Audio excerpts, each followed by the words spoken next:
Hey guys, we're watching Volgor's beer reviews, and this time we're looking at Shiner Wild Hare Pale Ale. I was just looking this up on Beer Advocate, and it looks like this beer is retired, no longer brewed. So that's pretty cool that I have a beer that's not being made anymore. That sucks that they don't make it anymore because, well, you can't get it anymore, duh. Duh. I don't know what the big deal is about people complaining. Like, you know, I've heard people complain about a twist off being inferior to pop tops. If somebody knows why that is, I'd love to know. So let's pour it out.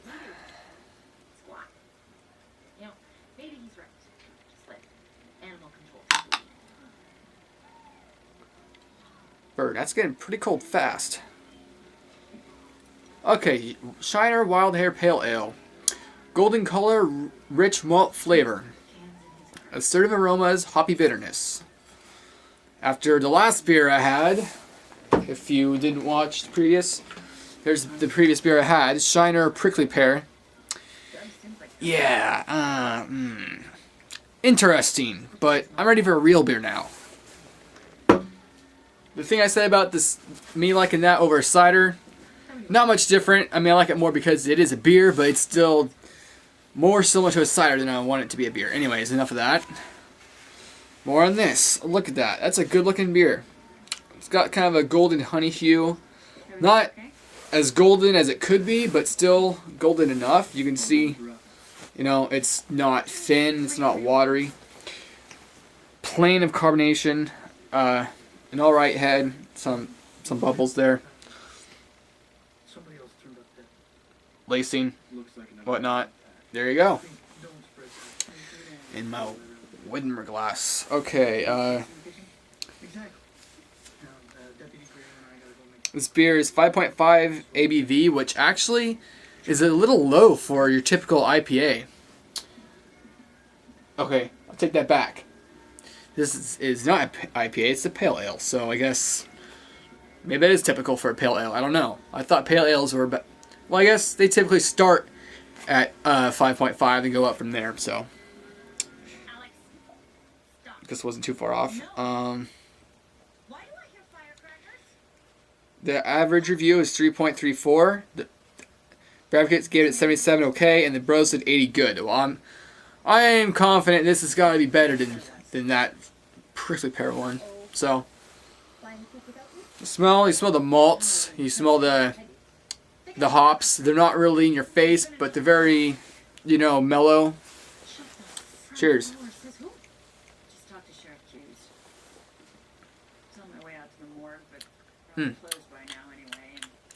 Yeah, that's a good beer.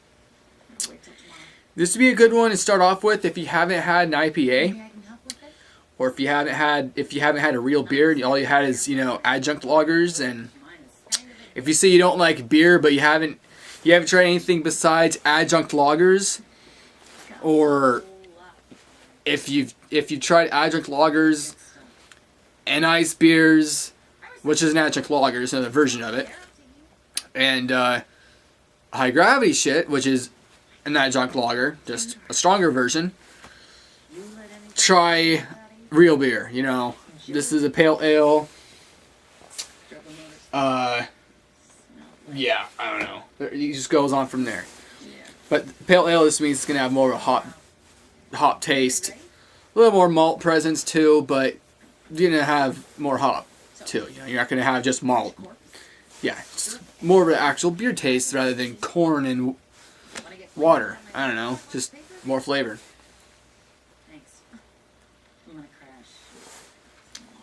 It's definitely not the best beer I've had, which I can see why it's 77 to 80, but that wasn't far off of what they gave Prickly Pear, and this is just so good. It's sure, it's not the best. It doesn't have to be the best. It just has to be good.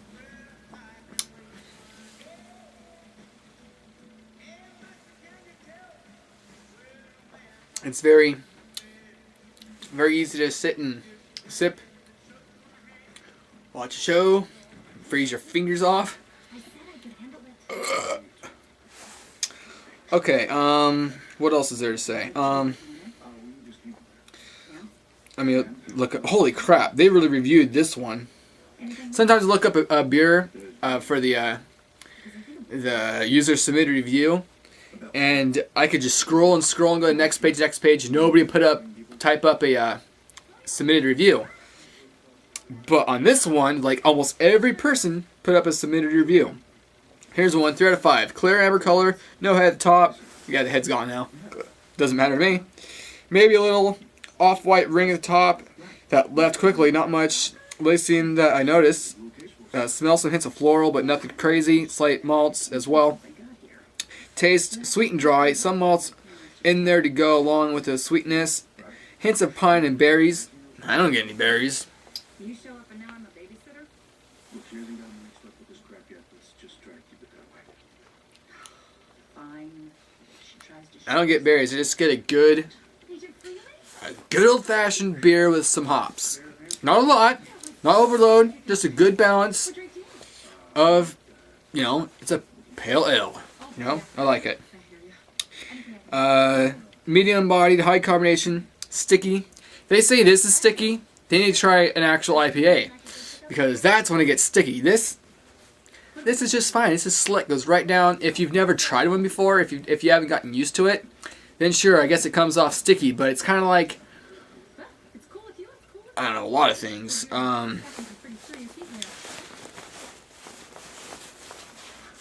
It's kind of, well, I guess I could say it's like drinking. You know, if you only have if you're lightweight, it only takes you a couple beers, and you're a lightweight because you never drink. But when you drink, you have a couple beers, and then you're done. Well, if you actually sat down and enjoyed a couple of beers here and there, you wouldn't be such a lightweight. At least, usually that's the case. But that relates to this because. If you never have beers with hops and pale ale or IPA type of thing, if you never have it and you try it and you're like, oh, that's gross, or whoa, kind of dry or kind of sticky or resiny or whatever you want to call it, then if you only try it once and you say you don't like it, you're not gonna like it. Now, it might sound funny, sound weird, but the truth is, if you keep on trying it, just like with trying out beer, you might hate beer at first, but if you keep on trying it a couple times, you eventually like it. I don't think really how many people will actually like beer the first time they try it. I love beer, but the first time I tried it, I couldn't get halfway down a 40 of Miller. And sure, Miller High Life might not be everybody's favorite, but it's definitely one of the easiest beers just to chug. It's just a simple corn beer, not a big deal. But when it's one of your first beers, it's like it doesn't want to go down. It's like it's too much carbonation. You're not used to it. Yeah, so that's my point. If you don't like IPAs, you don't like a certain type of beer, it's not just that you don't like it. It's just that you don't give your taste buds enough of it to adjust. Same with people that hate vegetables or. Well, I could say people don't like meat, but they're, crazy. No, I'm just kidding. Not really. Overall, nothing great about this beer. Might be why it's retired. Easy drinker, but nothing complex about it. They say 3 out of 5. I say that 3 is like a 6.5. I don't know. Yeah, 3 is like a 6. 3 is like the line. I say it's a little better than that. I always say that, but it's at least a 7.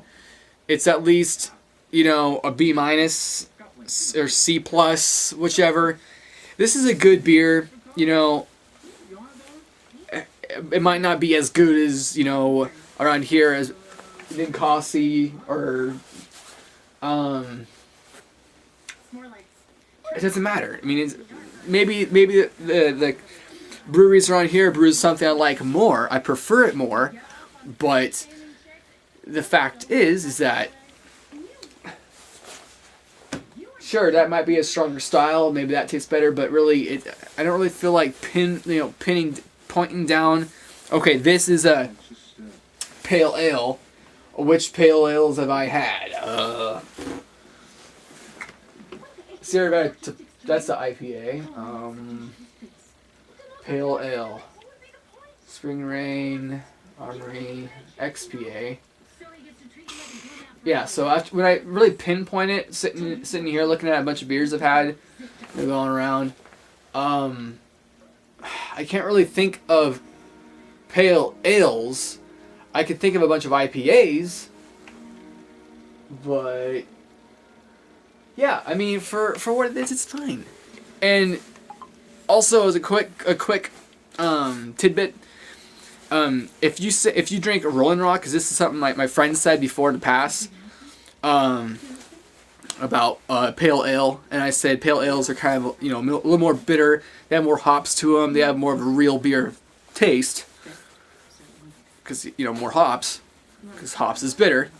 And he said, well, what about Rolling Rock? Because Rolling Rock is pale ale, but that's not bitter. I'm like, well, I don't really know the whole history and everything about Rolling Rock pale ale, but what I do know is that pale ale is kind of a lie. It's not a pale ale. It's a Euro lager, from what I gather, because it tastes a little cheaper and mass marketed compared to Tsingtao and Heineken and Moosehead and all those. But you drink a Rolling Rock and then you drink one of these, and even this is regarded as not that great of a pale ale. This actually has hops and it actually tastes like a real beer. And Rolling Rock just tastes like,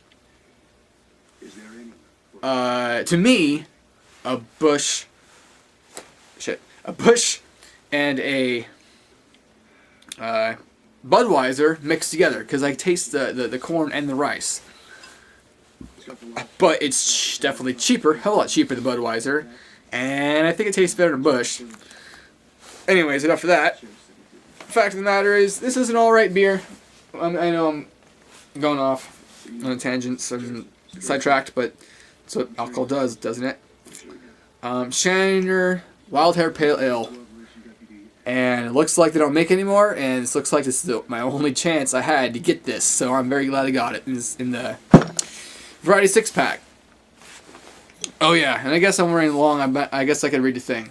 Wild Hare is a classic American pale ale, richly hopped, fruity and floral. Munich malt nicely balances the assertive character of the U.S.